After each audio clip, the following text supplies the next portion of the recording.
नमस्कार, मैं भूषण मेरे सहयोगी कैमरामैन चंद्रपाल के साथ आज सभी का स्वागत करता हूँ हरियाणा न्यूज में। आज गवर्नमेंट सीनियर सेकेंडरी स्कूल में यूथ पार्लियामेंट का आयोजन किया जा रहा है। इसमें सभी पक्ष विपक्ष के नेताओं द्वारा कई मुद्दों पर बहस होने जा रही है। आइए जानने का प्रयास करते हैं कि वे मुद्दे क्या हो सकते हैं। जैसा कि आप देख सकते हैं सभी युवा नेता खड़े हैं। क्या आप हमें बता सकते हैं कि आपके मुद्दे क्या हैं? मुद्दे तो बहुत सारे हैं, जैसे बेरोजगारी, महंगाई, नशाखोरी, जैसे समाज में दिन प्रतिदिन युवक जो है वो नशे के आदी होते जा रहे हैं। तो आज हम संसद में इन विषयों के ऊपर चर्चा करेंगे। आइए और युवा नेताओं से जानने का प्रयास करते हैं। आज आप किस बिल पर चर्चा करेंगे? आज यूथ पार्लियामेंट में नई शिक्षा नीति पर चर्चा होगी। जैसा कि आपने देखा कि नेताओं में भरपूर जोश है, यही जोश के साथ वे आज अपने पक्ष विपक्ष के नेताओं के साथ बहस करेंगे। आइए और युवा नेताओं से बात करने का प्रयास करते हैं। आज आप अपने विचार कैसे प्रकट करेंगे? विपक्ष के द्वारा पूछे जाने वाले प्रत्येक सवाल का जवाब दिया जाएगा। जैसा कि आपने देखा नेताओं में भरपूर जोश है, यही जोश तो इनके अंदर होना चाहिए। हर नेता को सच को साथ लेकर चलना चाहिए। आइए अब हम आपको सदन के अंदर का दृश्य दिखाने का प्रयास करते हैं। लास्ट तक बने रहें। मैं गुलशन कैमरामैन करमपाल के साथ हरियाणा न्यूज से।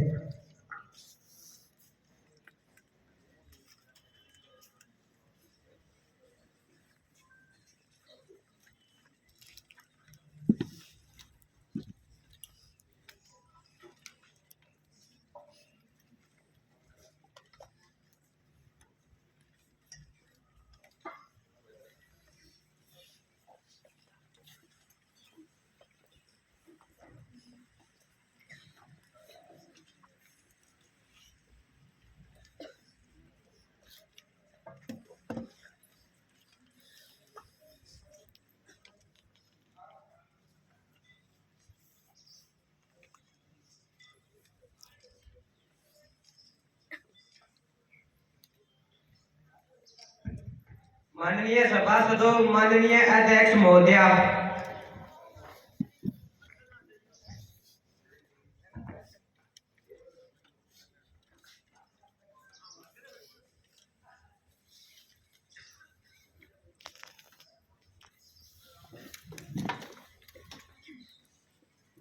आज इस सत्र की कार्यवाही आरंभ करने से पूर्व मैं सदन में आप सब सदस्यों का हार्दिक स्वागत करती हूँ। मुझे पूर्ण विश्वास है कि आज की कार्यवाही को सुचारू रूप से चलाने के लिए आप सभी पूरा सहयोग करेंगे व संसदीय गरिमा को बनाए रखेंगे। महासचिव जी, नवनिर्वाचित सदस्यों को शपथ दिलवाई जाए। जी महोदय, संसदीय क्षेत्र हिसार से निर्वाचित युवा सांसद कुमारी मायल को संसदीय सदस्यता ग्रहण करने के लिए आमंत्रित किया जाता है।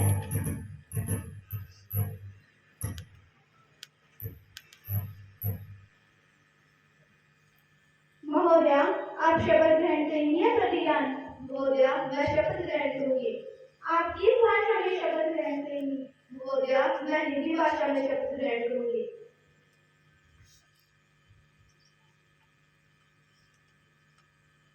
मैं कुमारी पायल जो हिसार से युवा सांसद निर्वाचित हुई हूँ, मैं ईश्वर की शपथ लेती हूँ कि मैं विधि द्वारा स्थापित भारत के संविधान के प्रति श्रद्धा रखूंगी, देश की प्रभुसत्ता और एकता को बनाए रखूंगी तथा जिस पद को मैं ग्रहण करने वाली हूँ उसके कर्तव्यों का श्रद्धापूर्वक निर्वहन करूंगी।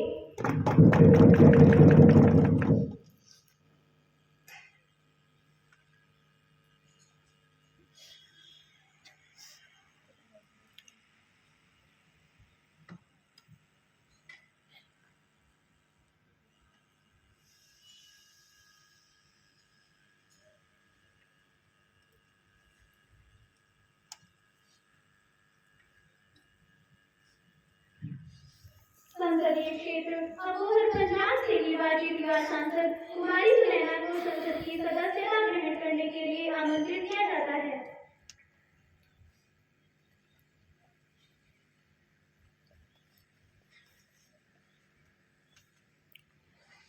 महोदया, आप शपथ ग्रहण करेंगी या प्रतिज्ञान? महोदया, मैं शपथ ग्रहण करूंगी। आप किस भाषा में शपथ ग्रहण करेंगी? महोदया, मैं पंजाबी भाषा में शपथ ग्रहण करूंगी।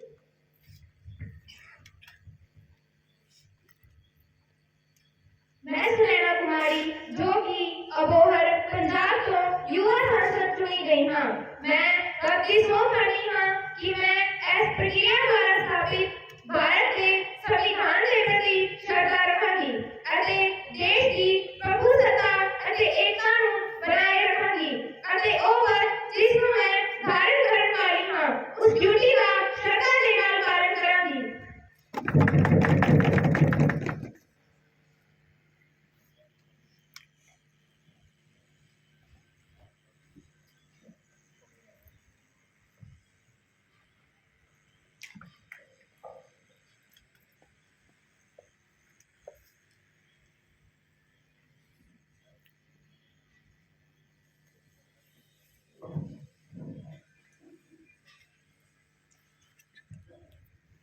संसदीय क्षेत्र चेन्नई से निर्वाचित युवा सांसद कुमारी ललिता को संसद की सदस्यता ग्रहण करने के लिए आमंत्रित किया जाता है।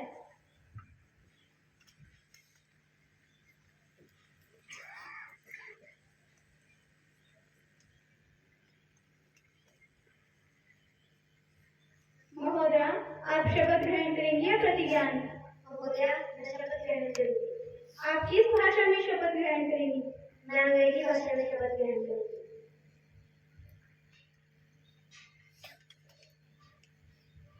I, Lalita Kumari, having been elected a member of Youth Parliament from Chennai, do swear in the name of God that I will bear true and allegiance to the Constitution of India, as by law established, that I will uphold the sovereignty and integrity of India, and that I will faithfully discharge the duty upon which I am about to enter.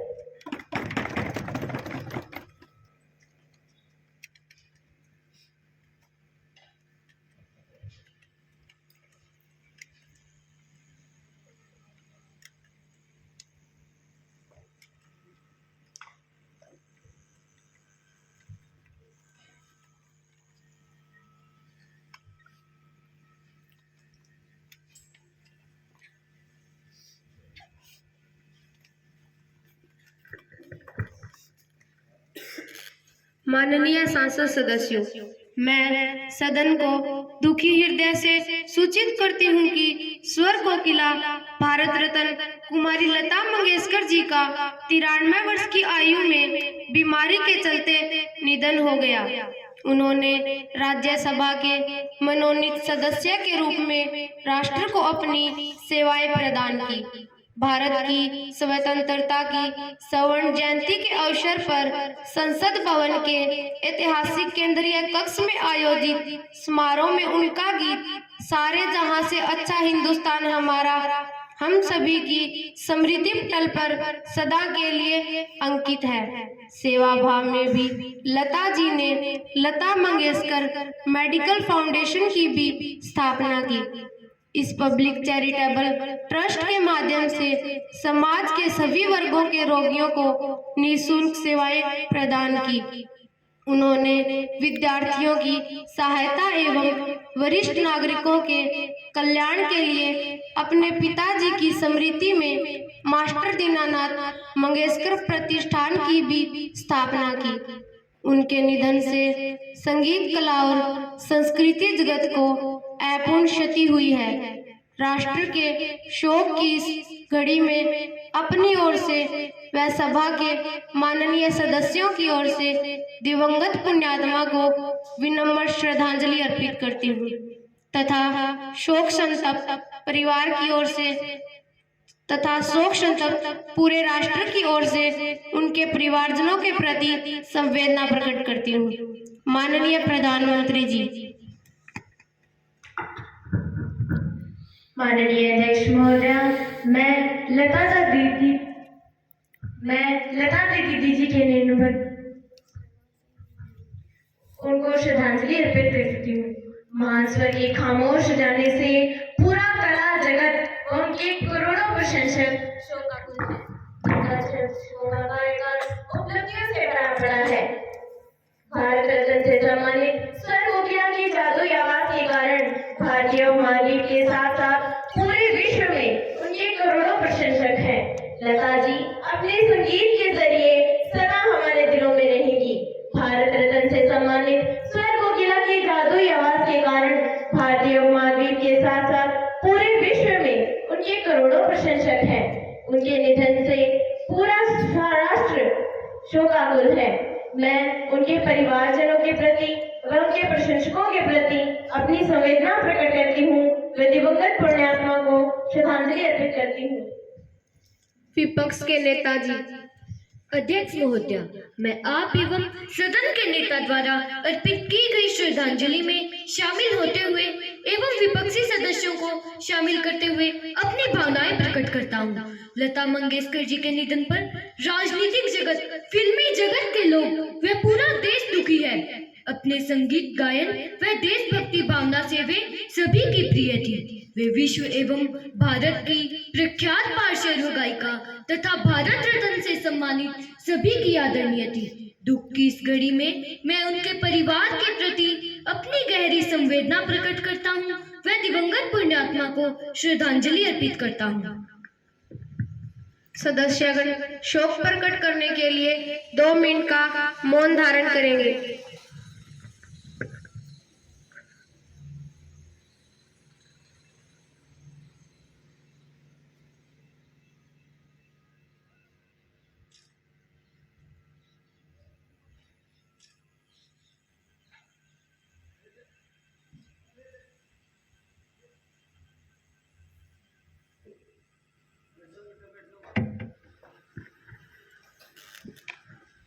महाशिव जी, शोक संतप्त परिवार को संवेदना संदेश भेज दिया जाए। माननीय अध्यक्ष महोदय, शोकग्रस्त परिवार को संवेदना संदेश भेज दिया जाएगा। माननीय सभासदों, आपको यह जानकारी देते हुए अपार हर्ष हो रहा है कि आज हमारे सदन की कार्यवाही को देखने के लिए विदेशी मेहमान उपस्थित हैं। मैं अपनी ओर से व सदन के माननीय सदस्यों की ओर से विदेशी मेहमानों का सदन में पधारने पर स्वागत करती हूँ, अभिनंदन करती हूँ और धन्यवाद करती हूँ कि उन्होंने हमारे सदन की शोभा बढ़ाई है। मैं सदन को इन मेहमानों से परिचय करवाती हूँ। अमेरिका से कमला हैरिस, ऑस्ट्रेलिया से निवेदिता जॉन। माननीय प्रधानमंत्री जी नए मंत्रियों का परिचय करवाएंगे। माननीय अध्यक्ष महोदया, मुझे बहुत खुशी हो रही है कि आज हमारे मंत्रिमंडल में बहुत अधिक संख्या में महिलाएं, गरीब किसान, दलित व आदिवासी मंत्री बने हैं। इन मंत्रियों को अपने मंत्रिमंडल में शामिल कर मुझे बड़े आनंद का अनुभव हो रहा है। मैं इन मंत्रियों का सदन को परिचय करवाना चाहती हूँ। कुमारी रचना, शिक्षा मंत्री। मिस्टर अजय, वित्त मंत्री। व कुमारी ललिता, ऊर्जा मंत्री। अब प्रश्नकाल आरंभ होता है। महाशिव जी सभी सदस्यों में प्रश्न सूची वितरित करवाई। माननीय अध्यक्ष महोदय, प्रश्नों की सूची वितरित करवाई जा रही है।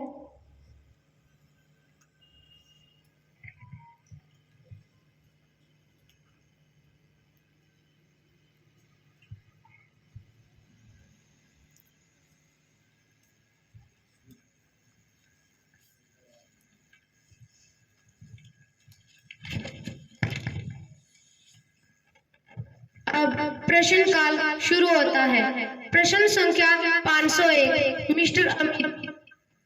माननीय अध्यक्ष महोदया, मैं आपके माध्यम से सरकार से यह पूछना चाहता हूं कि जब सरकार को चीन के वुहान शहर से पहले कोरोना वायरस का पहले ही पता चल चुका था,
माननीय अध्यक्ष महोदया, मैं आपके माध्यम से सदन को बता देना चाहती हूँ कि आजकल विपक्ष बेरोजगार हो गया है। उनके पास करने के लिए कोई और कार्य तो है नहीं, इसीलिए बेबुनियाद बातें करके देश को बदनाम किया जा रहा है। माननीय अध्यक्ष महोदया, मैं माननीय नेता प्रतिपक्ष से यह पूछना चाहती हूँ कि उन्हें लॉकडाउन लगाने से दिक्कत है या न लगाने से। माननीय अध्यक्ष महोदया, हमने कोरोना की पुष्टि होते ही संपूर्ण भारत में लॉकडाउन लगा दिया था।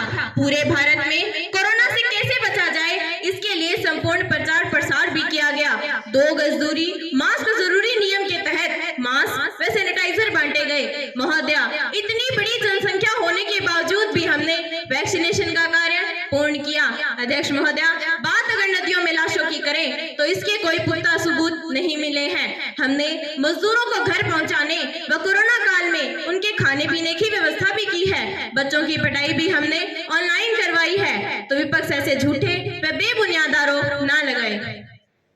Supplementary question. माननीय अध्यक्ष महोदया, वर्तमान समय में चीन में कोरोना वायरस का एक नया वेरिएंट BF7 तेजी से फैल रहा है। चीन में इसकी तबाही को देखते हुए पूरी दुनिया भर में इसका खौफ है। भारत में भी गुजरात के वडोदरा में इसके कुछ लक्षण पाए गए हैं। इस नए वेरिएंट की रोकथाम के लिए सरकार की क्या कार्य योजना है, कृपया सदन में रखें। प्रधानमंत्री जी। माननीय अध्यक्ष महोदया, हम लगातार स्थिति पर नजर रखे हुए हैं। अभी चीन और भारत के बीच कोई सीधी उड़ान नहीं है। विदेशों से आ रहे नागरिकों की एयरपोर्ट पर टेस्टिंग की जा रही है।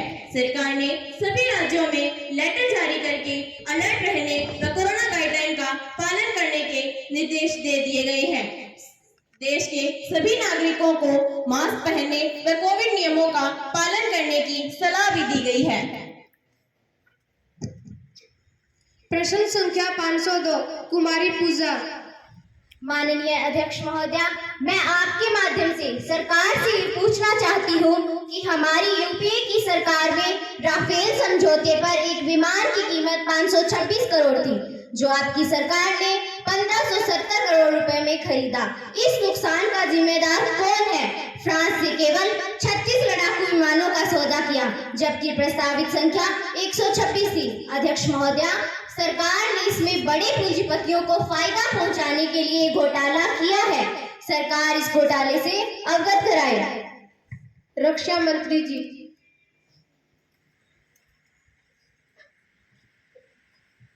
माननीय अध्यक्ष महोदया, मैं आपके माध्यम से सदन को अवगत कराना चाहती हूँ कि हमारे प्रधानमंत्री जी ने अप्रैल 2015 में घोषणा की थी कि भारत फ्रांस से विमान निर्माता कंपनी से 36 लड़ाकू विमानों को खरीदेगा।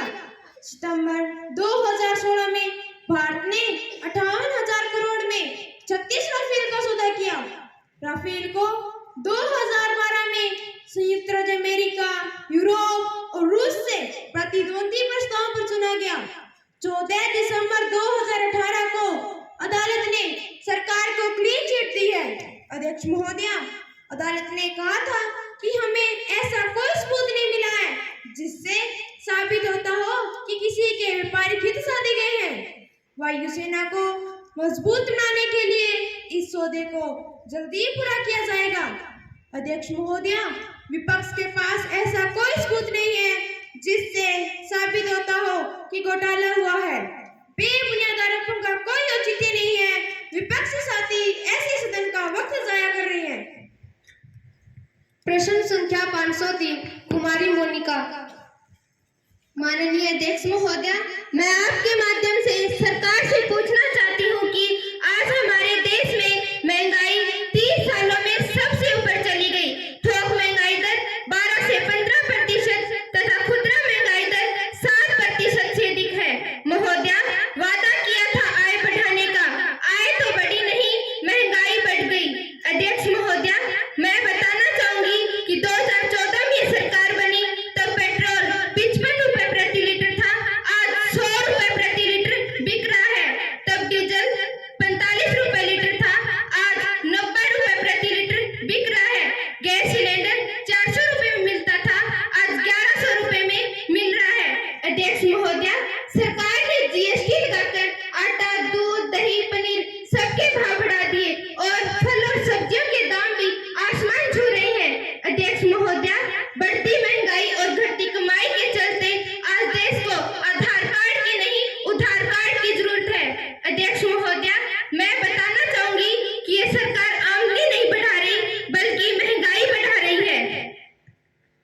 मंत्री जी।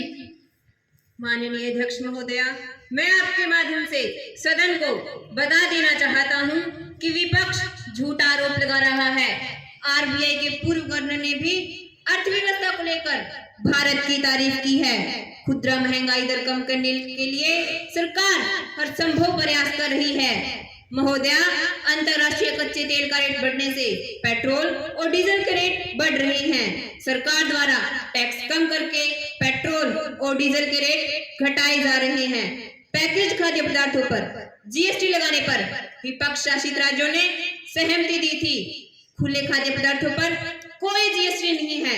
विपक्ष महंगाई की माला जप रहा है, लेकिन असल में ऐसा नहीं है। महोदया, कोरोना से दबा अर्थव्यवस्था के बावजूद भारत में महंगाई दर दूसरे देशों की तुलना में कम है। प्रश्न संख्या 504 कुमारी सानिया। छत टपकती है उसके कच्चे मकान की, फिर भी बारिश हो जाए तमन्ना है किसान की, तमन्ना है किसान की।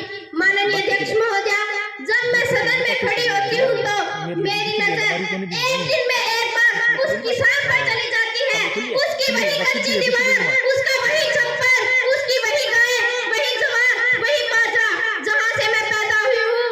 मैं उस संस्कार को भूल नहीं सकती, मैं उसी संस्कार में पली बड़ी हूँ। माननीय अध्यक्ष महोदया, हमारे देश की अर्थव्यवस्था कृषि पर आधारित है। हमारे भारत की लगभग 70% जनसंख्या कृषि कार्य में लगी है। उस किसान के हालात इतने दयनीय क्यों है? अध्यक्ष महोदया, चौधरी चरण सिंह जी ने भी कहा था, देश की समृद्धि का रास्ता गांव के खेतों एवं खलिहानों से होकर गुजरता है। अध्यक्ष महोदया, सरकार ने किसानों के हालात सुधारने के लिए स्वामीनाथन आयोग की रिपोर्ट लागू करने एवं 2022 तक किसानों की आय दोगुनी करने का वादा किया था। अध्यक्ष महोदया, मैं उस दिशा में क्या क्या कदम उठाए गए मैं पूछना चाहती हूँ, उनका सुधार कब होगा उनका सुधार? कृषि मंत्री जी। माननीय अध्यक्ष महोदया, मैं मानती हूँ कि मेरे विपक्षी साथी की ये चिंता जायज है और मैं आपके माध्यम से सदन को ये बताना चाहती हूँ कि हमारी सरकार भी किसानों की समस्या के प्रति अति गंभीर है। सरकार किसानों को किए गए वादों को पूरा करने का भरपूर प्रयास कर रही है। राज्य सरकारों के माध्यम से प्रत्येक राज्य में फसल बीमा योजना लागू करवाई गई है, जिसका फायदा हर उस किसान को होगा जिसकी फसल किसी कारणवश खराब हो गई है।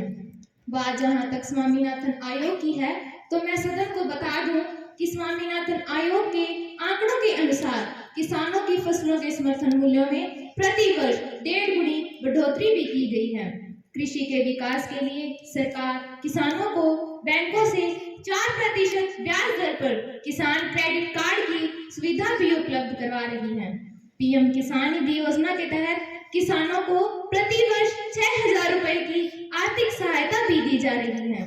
माननीय अध्यक्ष महोदया, प्रधानमंत्री कृषि सिंचाई योजना के तहत हर खेत को पानी मिलेगा, हर खेत में हरियाली आएगी, हर किसान के चेहरे पर लाली आएगी और हर घर में खुशहाली आएगी। महोदया, प्रश्न संख्या 505 मिस्टर कुलदीप। माननीय अध्यक्ष महोदया, मैं आपके माध्यम से सरकार से यह पूछना चाहता हूं कि धारा 370 हटाने से क्या जम्मू कश्मीर में आतंकी हमले कम हो गए हैं? क्या सैनिकों पर हमले नहीं हो रहे हैं? धारा 370 हटाने से पहले आपने कश्मीरी जनमत संग्रह क्यों नहीं करवाया? अब तक आपने कितने उद्योग विकसित किए हैं, कितने युवाओं को नौकरी दी है? सरकार यह सदन में रखे। गृह मंत्री जी। माननीय अध्यक्ष महोदया, मैं आपके माध्यम से सदन में यह स्पष्ट कर देना चाहता हूं कि आज कश्मीर को खुशहाली के रास्ते पर ले जाने का कार्य हमारी सरकार ने किया है। धारा 370 के कारण कश्मीर में भ्रष्टाचार बढ़ा व लोकतंत्र का दमन हुआ। यदि हम कश्मीर में जनमत संग्रह कराते तो वो कभी सरकार का साथ नहीं देते, क्योंकि क्षेत्रीय दल व कश्मीरी जनता को बरगला देते। उनके खुद के बच्चे तो विदेशों में पढ़ रहे हैं और कश्मीरी युवाओं को बहला फुसलाकर आतंकी संगठनों में शामिल कर रहे हैं।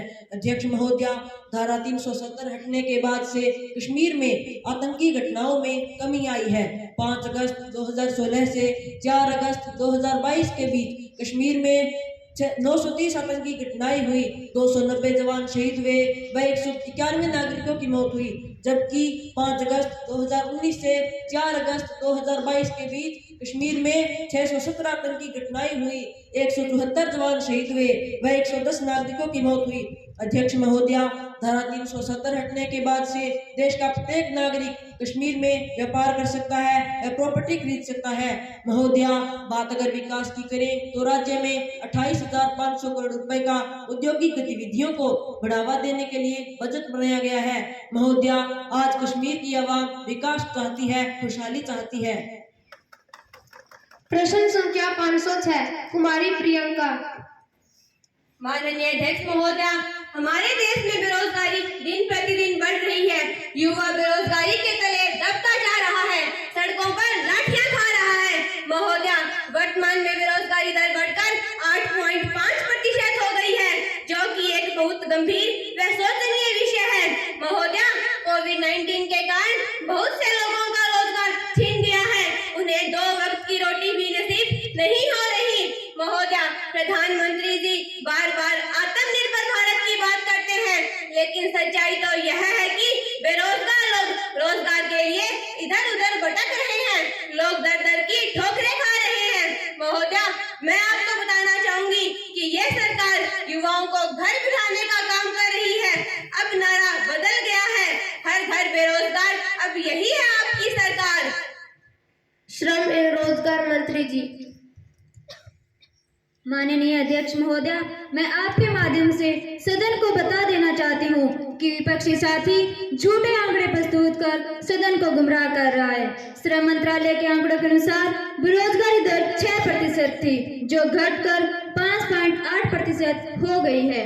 कोविड-19 के प्रतिकूल प्रभावों को कम करने के लिए सरकार हर संभव कदम उठा रही है। लोगों को रोजगार देने के लिए सरकार ने आत्मनिर्भर भारत पैकेज की घोषणा की है। इस पैकेज में देश को आत्मनिर्भर बनाने एवं रोजगार के अवसर सृजित करने के लिए विभिन्न नीतियां एवं योजनाएं शामिल की गई है। प्रश्न संख्या 507 कुमारी सलोनी। Respected Speaker Ma'am, first of all, I would like to respected Minister that in our country the level of education is decreasing day by day due to scarcity of teachers and their engagement in non-teaching activities. My second question is that what kind of steps the government is taking to improve the basic infrastructure such as toilets, dual desks, pure drinking water, classrooms, labs and other basic requirements. I hope so that the respected minister will clear the position about this. शिक्षा मंत्री जी। Speaker Ma'am, I would like to inform to the House through your respected chair that before our government there were more than 10 lakhs vacancies of teachers. Our government is committed to fill up these vacancies and recruitment is under process. Government is trying to improve the education level by implementing the new education policy 2020 and we will achieve this target by 2026. We are trace out the dropout students and re-enrolling them in schools. For the easy access of education to all, we are improve the level of education online mode. Teachers training programs are also launched time to time. We are launching the vocational courses in schools. We are electing grants for schools to develop the infrastructure and to fulfill all kinds of basic needs. I hope opposition has got their answers. प्रश्न संख्या 508 कुमारी निशु। माननीय अध्यक्ष महोदया, मैं आपके माध्यम से रक्षा मंत्री जी से यह पूछना चाहती हूँ कि अग्निपथ योजना से युवाओं को क्या फायदा होगा? उनका जीवन अंधकार में हो जाएगा, 4 साल बाद वे अपराधी बन जाएंगे। ऐसी योजना देशवासियों पर जबरदस्ती थोपना निंदनीय है। अग्निवीरों का भविष्य है सुरक्षित है, रेजिमेंटल निष्ठा पर इसका असर पड़ेगा, सैन्य बल की कार्य क्षमता को इसका नुकसान होगा। 21 साल के सैनिक न तो परिपक्व होंगे और न ही विश्वास के काबिल होंगे। सेना के लिए खतरा है, आतंकियों से सकते हैं। इन सब का जिम्मेवार कौन होगा? कौन होगा? कौन होगा? रक्षा मंत्री जी। माननीय अध्यक्ष महोदय, मैं आपके माध्यम से सदन को अवगत कराना चाहती हूँ कि ऐसे तुच्छ विचार भारतीय युवाओं के लिए ना रखें जिनसे उनकी प्रतिष्ठा व ईमानदारी को ठेस पहुंचे। हमने इस योजना को लाने से पहले सेवारत सैन्य अधिकारियों से 2 साल तक विस्तृत चर्चा की। उसके बाद यह योजना लाई गई। अग्निपथ योजना लागू होने से युवाओं के लिए सैन्य कुलों में जाने के अवसर बढ़ेंगे और जो युवक पढ़ने के इच्छुक हैं उन्हें 12वीं के समान प्रमाण पत्र देकर ब्रिज कोर्स करवाया जाएगा। अग्निवीरों को केंद्रीय सैन्य बलों व राज्य पुलिस में प्राथमिकता मिलेगी। उनका प्रदर्शन जांच कर 4 साल बाद फिर सेना में शामिल किया जाएगा। इस तरह सेना को जान से भर के सैनिक मिलेंगे। अग्निवीरों का आतंकवादियों से मिलने की विपक्ष की सोच सेना की प्रतिष्ठा का अपमान है और जो युवक 4 साल तक सेना की वर्दी पहनेंगे वे देश के प्रति समर्पित रहेंगे। प्रश्न संख्या 509 कुमारी रोशनी। माननीय अध्यक्ष महोदया, मैं आपके माध्यम से प्रधानमंत्री जी से यह पूछना चाहती हूँ कि आज नोटबंदी को 6 वर्ष हो गए, इससे देशवासियों को क्या फायदा हुआ, क्या वो बता सकते हैं? जबकि हकीकत ये है कि नोटबंदी से जनता को नहीं बल्कि कुछ पूंजीपतियों को फायदा हुआ। नोटबंदी ने भारतीय अर्थव्यवस्था को पूरी तरह से बर्बाद कर दिया है। प्रधानमंत्री जी ये स्पष्ट करें। प्रधानमंत्री जी। माननीय अध्यक्ष महोदया, मैं आपके माध्यम से सदन को यह स्पष्ट कर देना चाहता कि नोटबंदी से अर्थव्यवस्था साफ हुई है, असंगठित क्षेत्र संगठित हुआ है और राजस्व में भी बढ़ोतरी हुई है। नोटबंदी आर्थिक भ्रष्टाचार व काले धन की समस्या को एक बड़ा झटका थी। तब से संगठित अर्थव्यवस्था और अधिक मजबूत हुई है और समाज के सभी वर्गों के लिए अप्रत्याशित आर्थिक लाभ लेकर आई है। पिछले 6 सालों से हमारी सरकार द्वारा उठाए गए कदमों से भारतीय अर्थव्यवस्था पर सकारात्मक प्रभाव पड़ा है। आतंकवादी गतिविधियों पर रोक लगी है, आतंकवादी बौखला गए हैं। अध्यक्ष महोदया, विपक्ष इन बेबुनियाद प्रश्नों से सदन का वक्त जाया कर रहे हैं। प्रश्न संख्या 510 कुमारी एकता। हो गई है पीर पर्वत सी पिघलनी चाहिए, इस हिमालय से कोई गंगा निकलनी चाहिए। आज ये दीवार पर्दों की तरह हिलने लगी, शर्त लेकिन ये थी कि ये बुनियाद हिलनी चाहिए, ये बुनियाद हिलनी चाहिए। सिर्फ हंगामा खड़ा करना मेरा मकसद नहीं, सारी कोशिश है कि ये सूरत बदलनी चाहिए। हमारे सीने में नहीं तो आपके सीने में सही हो कहीं भी आग, लेकिन आग जलनी चाहिए, लेकिन आग जलनी चाहिए। माननीय अध्यक्ष महोदया, मैं आपके माध्यम से महिला एवं बाल विकास मंत्री जी से पूछना चाहती हूँ कि भारत जैसे देश में जहाँ नारी की पूजा शक्ति स्वरूप मानकर की जाती है, वह नारी पर हो रहे विभिन्न अत्याचारों का अंत कब होगा? आजकल महिलाएं घरेलू हिंसा की शिकार हो रही है, महिलाओं का शोषण किया जा रहा है। दिन प्रतिदिन महिला और बालिकाओं के साथ ऐसी घटनाएं हो रही है जिनसे वे अपने आप को सुरक्षित महसूस नहीं कर रही। आपकी योजना बेटी बचाओ बेटी पढ़ाओ असफल सी लग रही है। सरकार महिलाओं के उत्थान के लिए क्या क्या कदम उठा रही है? बाल एवं महिला विकास मंत्री जी। माननीय अध्यक्ष महोदया, यह बात सत्य है कि भारत की इस पवित्र भूमि पर जहां नदियों को भी मां कहकर सम्मान दिया जाता है, उसी भारत भूमि पर महिलाओं के खिलाफ जघन्य अपराध किए जा रहे हैं। लेकिन हमारी सरकार महिलाओं पर हो रही घरेलू हिंसा को रोकने के लिए अनेकों प्रभावशाली, सार्थक एवं सख्त से सख्त कदम उठा रही है। हमारी सरकार ने हर पुलिस थाने में एक महिला सेल का गठन किया है जो महिलाओं की शिकायत को सुनकर निवारण करता है। इतना ही नहीं, भारत के हर शहर को सीसीटीवी कैमरों से लैस कर दिया है। अनेकों एजेंसियों की स्थापना की गई है जिससे महिला शर्मिंदगी से बच जाती है। महिला हेल्पलाइन की व्यवस्था भी की गई है। महोदया, महिलाओं को शिक्षित करके अपने अधिकारों के प्रति जागरूक किया जा रहा है। हमारी सरकार महिलाओं की स्थिति सुधारने के लिए हर संभव प्रयास कर रही है। बेटी बचाओ बेटी पढ़ाओ के माध्यम से समाज को जागृत किया जा रहा है। अध्यक्ष कि यह समस्या इतनी बड़ी है, इसकी जड़ें इतनी गहरी है कि हम इसे अकेले मिटा नहीं पाएंगे। इस रावण को मारने के लिए मित्रगण हमें आपका सहयोग चाहिए होगा। अब प्रश्नकाल समाप्त होता है, शून्यकाल शुरू होता है। प्रश्न संख्या 601 मिस्टर आजाद। माननीय अध्यक्ष महोदया, मैं आपके माध्यम से वित्त मंत्री जी से यह पूछना चाहता हूं कि आपने काले धन की समस्या का समाधान करने के लिए क्या क्या कदम उठाए। अध्यक्ष महोदया, जिन लोगों ने काला धन इकट्ठा किया हुआ है उनके खिलाफ सरकार द्वारा क्या कार्रवाई की जा रही है। वित्त मंत्री जी यह सदन में रखें। वित्त मंत्री जी। माननीय अध्यक्ष महोदया, मैं आपके माध्यम से सदन को बता देना चाहता हूं कि हमारी सरकार काले धन की समस्या को लेकर अति गंभीर है। अलग अलग विदेशी बैंकों से संपर्क किया जा रहा है। हमारी सरकार रिजर्व बैंक और यूरोपीय बैंकों के संपर्क में है ताकि उन लोगों के नाम उजागर करवाए जा सके। इसके अतिरिक्त जिन लोगों ने काले धन को इकट्ठा किया हुआ है उनके खिलाफ सीबीआई जांच भी करवाई जाएगी। प्रश्न संख्या 602 कुमारी ज्योति।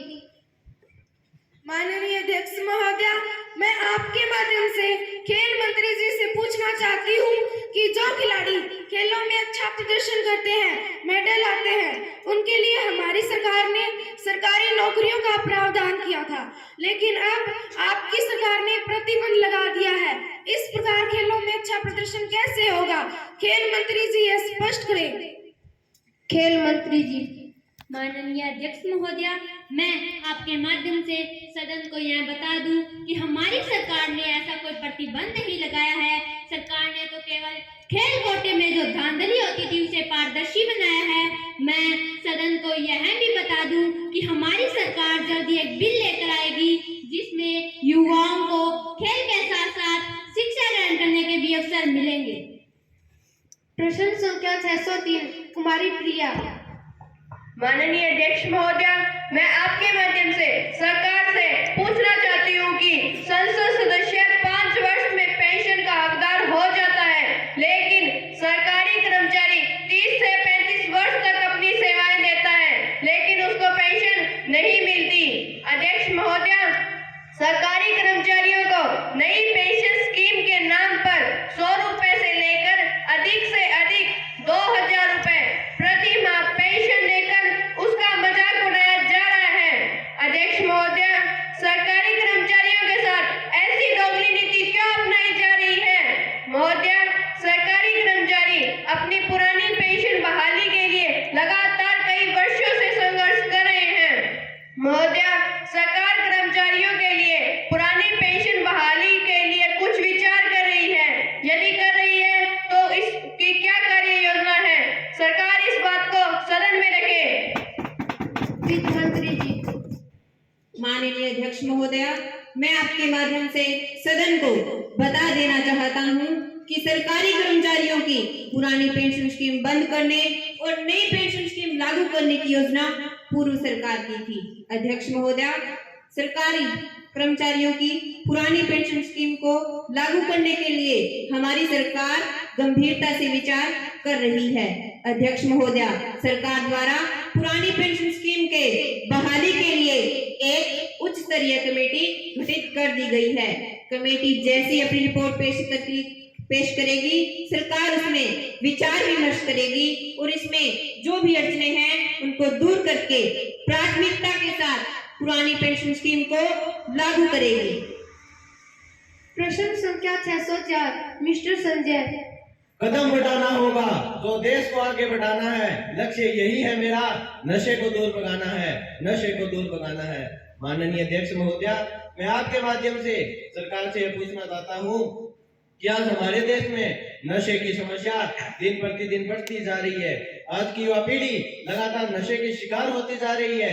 नशे की इस लत ने हमारे देश के नौजवानों को इस तरह से जकड़ लिया है जैसे एक शिकारी अपने शिकार को जकड़ लेता है। अध्यक्ष महोदया, नशा एक ऐसी समस्या है जिसमें नशा करने वाले के साथ साथ उसका पूरा परिवार बर्बाद हो जाता है, और यदि परिवार बर्बाद होगा तो यह समाज नहीं रहेगा, और यदि समाज नहीं रहेगा तो यह देश बिखरता चला जाएगा। कि छा गया है मातम और शख्स रो रहा है। अरे देखिए जनाब, ये हमारे देश को क्या हो रहा है, ये हमारे देश को क्या हो रहा है। जम चुका है खून आज के नौजवानों में, कि जम चुका है खून आज के नौजवानों में। मिल जाती है जवानी गिरी हुई मैखानों में। परिवार जाग रहे हैं राह ताकते हुए, परिवार जाग रहे हैं राह ताकते हुए, और आने वाला कहीं सड़कों पर गिरा सो रहा है। अरे देखिए जनाब, ये हमारे देश को क्या हो रहा है, ये हमारे देश को क्या हो रहा है। माननीय अध्यक्ष महोदय, मैं सरकार से ये पूछता हूँ कि कौन है ये नशे के सौदागर, किसने बनाया ये नशा जो कि घर समाज व देश को खोखला करता जा रहा है। क्या सरकार के पास इसका कोई जवाब है? यदि है तो वह सदन में रखे। धन्यवाद। प्रधानमंत्री जी। माननीय अध्यक्ष महोदय, सरकार ने, मैं आपके माध्यम से सदन को बता देना चाहती हूँ कि सरकार एनडीपीएस एक्ट और अधिक मजबूत करके नशे पर लगाम लगाने की कोशिश कर रही है। लगातार नशा माफियों की धरपकड़। सरकार ने नशा माफियों को पकड़ने के लिए हेल्पलाइन नंबर भी किया है। पुलिस विभाग के साथ साथ नारकोटिक्स कंट्रोल ब्यूरो की भी स्थापना की गई है, जो अपने स्तर पर प्रयास कर रहा है। युवाओं को नशे के दुष्प्रभावों को बताकर उन्हें जागरूक करने की कोशिश भी की जा रही है। ग्रामीण क्षेत्रों में ग्रामीण ओलंपिक खेलों का आयोजन करवा के युवाओं को नशे के विरुद्ध प्रेरित किया जा रहा है। माननीय कुमारी प्रिया सदन से काम रोको प्रस्ताव पर अनुमति मांग सकती है। माननीय अध्यक्ष महोदय, मैं भारत चीन सीमा विवाद पर काम रोको प्रस्ताव की अनुमति चाहती हूँ। माननीय सांसदों, कुमारी प्रिया ने भारत चीन सीमा विवाद पर काम रोको प्रस्ताव पर अनुमति चाहिए है। प्रश्न यह है कि कुमारी प्रिया को काम रोको प्रस्ताव की अनुमति प्रदान की जाए, तो इसके पक्ष में हाँ कहें और विपक्ष में ना कहें। कुमारी प्रिया को काम रोको प्रस्ताव की अनुमति प्रदान की जाती है। माननीय अध्यक्ष महोदय, भारत चीन सीमा विवाद पर काम रोको प्रस्ताव की अनुमति प्रदान करने के लिए सदन का मैं धन्यवाद करती हूँ। अध्यक्ष महोदय, वर्तमान में भारत चीन सीमा एलएसी पर लद्दाख के पास पेंगोंग झील के उत्तर और दक्षिण तट जो महत्वपूर्ण और संवेदनशील इलाका है, यह इलाका सुरक्षा एवं सामरिक दृष्टि से भी महत्वपूर्ण है। इसी क्षेत्र में भारत और चीनी सैनिकों के बीच झड़पें भी हो चुकी है, जिसमें हमारे कई सैनिक सीमा पर शहीद हो गए। चीनी सेना भारतीय सीमा में 8 किलोमीटर तक घुस गई है।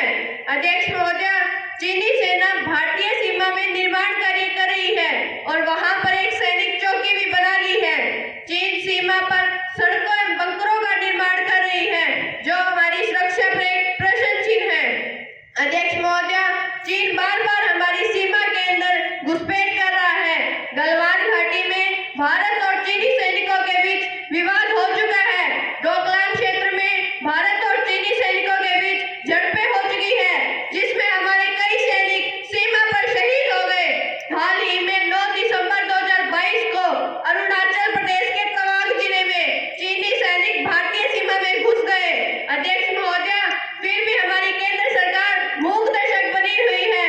यदि हमारे देश की सुरक्षा व्यवस्था की यही स्थिति रही तो हमारे देश को बहुत बड़े संकट का सामना करना पड़ सकता है। अध्यक्ष महोदय, हमारे देश की सुरक्षा व्यवस्था खतरे में है।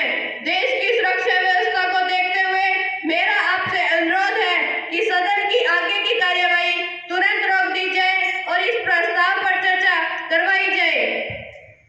माननीय सांसदों, कुमारी प्रिया ने भारत चीन सीमा विवाद पर काम रोको प्रस्ताव रखा, जो सांसद प्रस्ताव में चर्चा के पक्ष में है, वे हाथ उठाकर सहमति दे सकते हैं। महाशिव जी, पक्ष के सदस्यों की गिनती की जाए। जी महोदय, सांसदों की गिनती कर ली गई है। जो सांसद विपक्ष में है, वे हाथ उठाकर सहमति दे सकते हैं। महाशिव जी, विपक्ष के सदस्यों की गिनती की जाए। जी महोदय, सांसदों की गिनती कर ली गई है। महाशिव जी, गिनती की रिपोर्ट दी जाए। जी महोदया।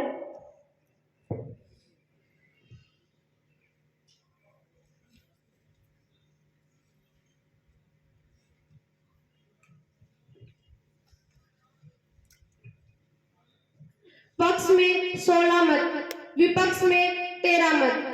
मैं समझती हूँ ना कहने वालों का बहुमत है, ना कहने वालों का बहुमत है, ना कहने वालों का बहुमत है, अतः यह प्रस्ताव रद्द किया जाता है। सरकार इस प्रस्ताव पर चर्चा न करवाकर अपनी नाकामियों को ढक रही है। सरकार हाय हाय, सरकार हाय हाय। कृपया सदन में शांति बनाए रखें। मुझे विशेषाधिकार हनन की सूचना संसद के नियमावली के नियम 239 के अधीन प्राप्त हुई है। किसी दल के सदस्यों द्वारा नोटिस में भारत के पूर्व न्यायाधीश का बयान सदन की अवमानना है। यह सदन की प्रतिष्ठा को कम करने वाला है। यह विशेषाधिकार हनन का मामला बनता है। इस नोटिस में भारत के पूर्व न्यायाधीश के विचार का विवादित अंश भी शामिल है। मैंने सूचना को लोकसभा के नियमावली के नियम 169 के अधीन परीक्षण उपरांत जांच अनुसंधान एवं प्रतिवेदन हेतु विशेषाधिकार समिति को सौंप दिया है। माननीय सभा सदस्यों, अब ध्यानाकर्षण प्रस्ताव पर चर्चा होगी। कुमारी सलोनी, संसदीय क्षेत्र सिरसा से। माननीय अध्यक्ष महोदया, मैं आपके माध्यम से मेरे संसदीय क्षेत्र सिरसा जिले के चोपता क्षेत्र में भारी वर्षा के कारण उत्पन्न हुई भयानक स्थिति की ओर ध्यान आकर्षित करवाना चाहती हूँ। महोदया, जुलाई माह में लगातार 4 दिन तक हुई मूसलाधार वर्षा के कारण इस क्षेत्र के इन्हीं गांवों में सेम की समस्या भी उत्पन्न हो गई, जैसे दड़बा, नाथुश्री कला, माखोस रानी, नहराना, लुदेसर, डोगड़ा व गुड़िया।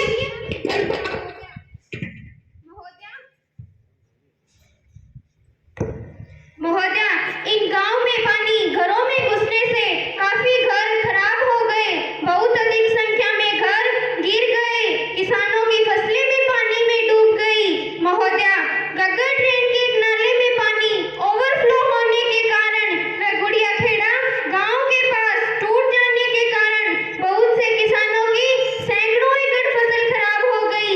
महोदया, इस क्षेत्र के आवास और रोटी दोनों छिन गए। लोग भयभीत हैं, चिंतित हैं, परेशान हैं, बहुत अधिक परेशान हैं। इस भारी वर्षा के कारण इस क्षेत्र के इन्हीं गांवों में सेम की समस्या भी उत्पन्न हो गई। सेम के कारण हजारों एकड़ भूमि लवणीय हो गई। कुछ भूमि खाली पड़ी है। लोगों के हालात बहुत ही खराब हो गए। अध्यक्ष महोदया, इस क्षेत्र में कई समस्याओं ने मिलकर लोगों का जीवन अस्त व्यस्त कर दिया। इस पर सरकार की असंवेदनशीलता भी सामने आई है। मैं सरकार से यह पूछना चाहती हूँ कि सरकार किस प्रकार से लोगों की सहायता कर रही है। माननीय कृषि मंत्री जी।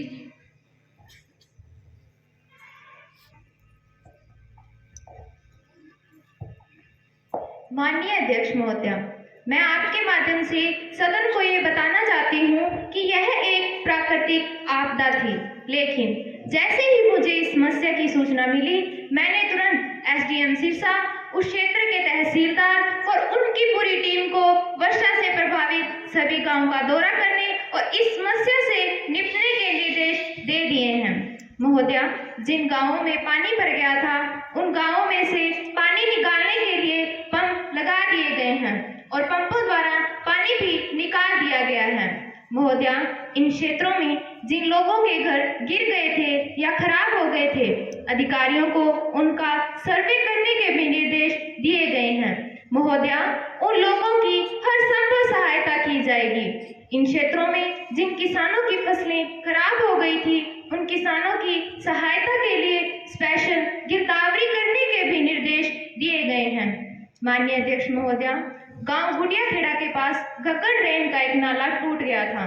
वहां 4 जेसीबी और कुछ ट्रैक्टर ट्रालियां लगा दी गई हैं एवं स्थानीय लोगों की सहायता से नाला भी बांध दिया गया है।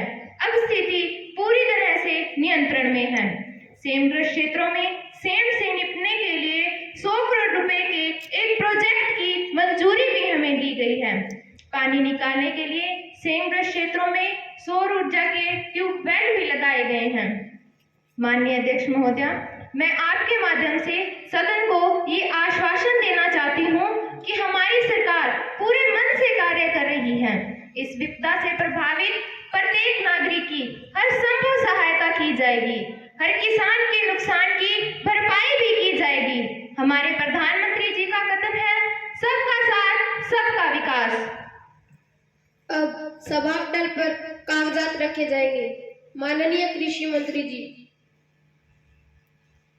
माननीय अध्यक्ष महोदया, मैं आपकी अनुमति से पर्यावरण संरक्षण अधिनियम 1986 की धारा 26 के अंतर्गत पर्यावरण संरक्षण दूसरा संशोधन नियम 2021 जो 29 जून 2021 के भारत के राजपत्र में अधिसूचना 443 में प्रकाशित हुए थे कि एक प्रति हिंदी और अंग्रेजी रूपांतरण में सभा पटल पर रखती हूँ।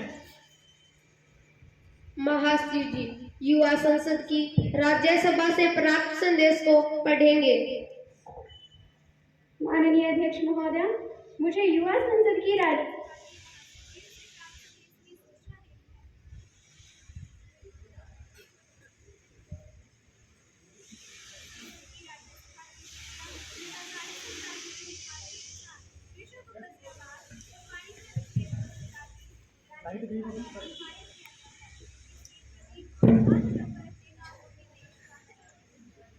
महाश्री जी राज्यसभा द्वारा पारित किए गए विधेयक की एक प्रति सभा पटल पर रखेंगे। अध्यक्ष महोदया, मैं राज्यसभा द्वारा पारित कृषक उपज व्यापार और वाणिज्य विधेयक 2020 की एक प्रति सभा पटल पर रखती हूँ। संजय बाना याचिकाओं का उपस्थापन करेंगे। माननीय अध्यक्ष महोदया, मुझे मेरे संसदीय क्षेत्र से कुछ याचिकाएं प्राप्त हुई हैं। मैं आपके माध्यम से इन याचिकाओं को प्रस्तुत करता हूं। जिला सिरसा में गांव गुड़ियाखेड़ा के राजकीय वरिष्ठ माध्यमिक विद्यालय में प्रार्थना स्थल के शेड निर्माण किए जाने, गांव ढुकड़ा में सामुदायिक भवन निर्माण किए जाने, गांव जमाल में आंगनवाड़ी भवन निर्माण किए जाने और गांव निर्माण में सड़क निर्माण किए जाने की याचिकाएं मिली हैं। याचिकाएं प्राप्त हुई। याचिकाएं संसद याचिका समिति को सौंप दी जाएगी। माननीय शिक्षा मंत्री जी, विधेयक नई शिक्षा नीति 2020 की पुनर्स्थापना के लिए अनुमति का प्रयास करें। माननीय अध्यक्ष महोदया, मैं विधेयक नई शिक्षा नीति 2020 की पुनर्स्थापना की अनुमति चाहती हूँ। प्रश्न यह है कि विधेयक नई शिक्षा नीति 2020 की पुनर्स्थापना की अनुमति दी जाए। जो प्रस्ताव के पक्ष में है वे हाँ कहें, जो प्रस्ताव के विपक्ष में है वे ना कहें। हाँ की जीत हुई, हाँ की जीत हुई, हाँ की जीत हुई। अनुमति दी जाती है। माननीय अध्यक्ष महोदया, मैं विधेयक नई शिक्षा नीति 2020 की पुनर्स्थापना करती हूँ।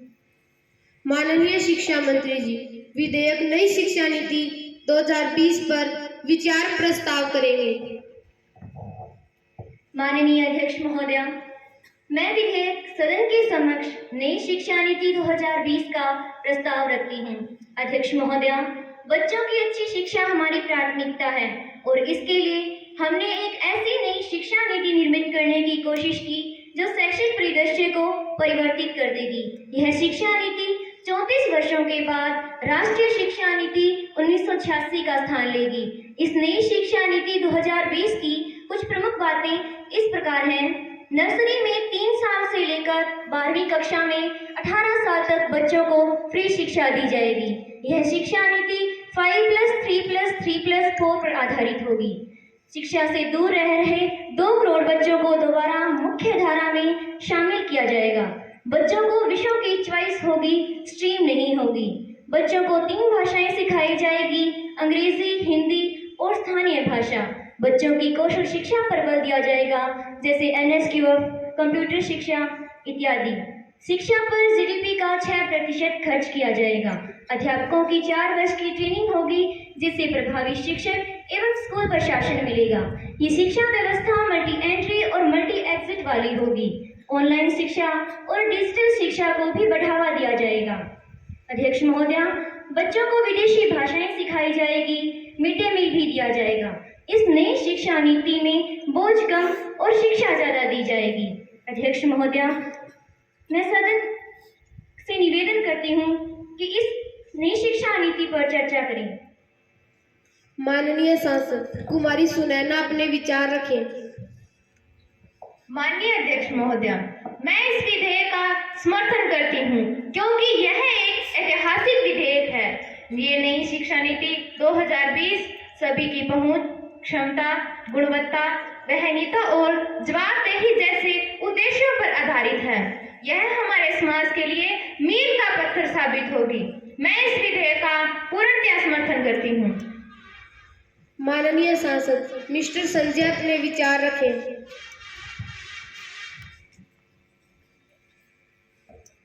माननीय अध्यक्ष महोदया, मुझे दुख है कि यह विधेयक खामियों से भरा हुआ है। मैं इस विधेयक का विरोध करता हूं। नई शिक्षा नीति 2020 में 5+3+3+4 में बच्चा 3 साल का होने पर विद्यालय में दाखिला लेगा। क्या सभी बच्चे दाखिला ले पाएंगे? संभव है? जैसे प्रवासी मजदूरों के बच्चे, भूमक्कड़ जाति के बच्चे, झुग्गी झोंपड़ियों में रहने वाले बच्चों का दाखिला कैसे हो पाएगा, जो समय समय पर अपना निवास स्थान बदलते रहते हैं? उन बच्चों के लिए नई शिक्षा नीति में कोई ठोस प्रावधान नहीं किया गया है। मैं इसका विरोध करता हूँ। कृपया सभी शांति बनाए रखें। माननीय सांसद मिस्टर पंकज अपने विचार रखें। माननीय अध्यक्ष महोदया, मुझे तो यह नई शिक्षा नीति एक राजनीतिक एजेंडा सी लगती है। मैं इस विधेयक का विरोध करता हूँ। इस नई शिक्षा नीति में प्रारंभिक शिक्षा मातृभाषा में देने की बात कही गई है। क्या सभी क्षेत्रों की मातृभाषा में पुस्तकों को छापा जा सकता है? क्या सभी मातृभाषाओं के शिक्षकों की व्यवस्था करना संभव है? क्या एक ही विषय के अध्यापक अलग अलग विषय पढ़ाने में सक्षम होंगे? इस प्रकार सरकार का ब्लूप्रिंट स्पष्ट नहीं है। मैं इस विधेयक का विरोध करता हूँ। कृपया सदन में शांति बनाए रखें। माननीय सांसद कुमारी पूजा अपने विचार रखें।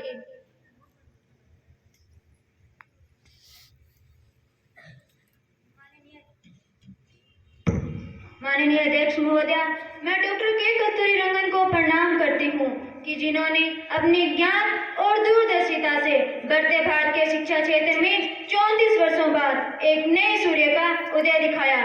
नई शिक्षा नीति में तर्क और नए कौशल को प्राथमिकता देना है। प्रत्येक छात्र की क्षमता को सामने लाना है। स्कूल और कॉलेजों में मार्शल आर्ट और योग जैसे प्रशिक्षण देकर उनके अंदर के कौशल को निखारा जाएगा। नई शिक्षा नीति से रोजगार के नए अवसर उत्पन्न होंगे, उद्योगों को बल मिलेगा। नई शिक्षा नीति नया सवेरा लेकर आई है। मैं इस विधेयक का समर्थन करती हूँ। माननीय सांसद कुमारी सलोनी अपने विचार रखें।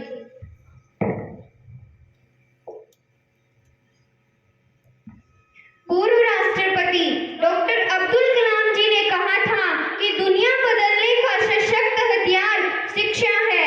यदि किसी राष्ट्र में शिक्षा के साथ खिलवाड़ किया जाए तो इसकी दुर्दशा का कोई अनुमान नहीं लगा सकता। हमारे देश के पढ़े लिखे छात्र, डॉक्टर, वैज्ञानिक, अध्यापक आतंकवादी गतिविधियों में शामिल हो रहे हैं। उनमें शिक्षा राष्ट्रीयता की भावना नहीं भर पाई। अध्यक्ष महोदया, इन युवकों में शिक्षा राष्ट्रीयता की भावना जागृत करने का इस नई शिक्षा नीति में मुझे तो कोई प्रावधान नहीं लगता। मैं इस विधेयक का विरोध करती हूँ। सदन में शांति बनाए रखें। माननीय शिक्षा मंत्री जी।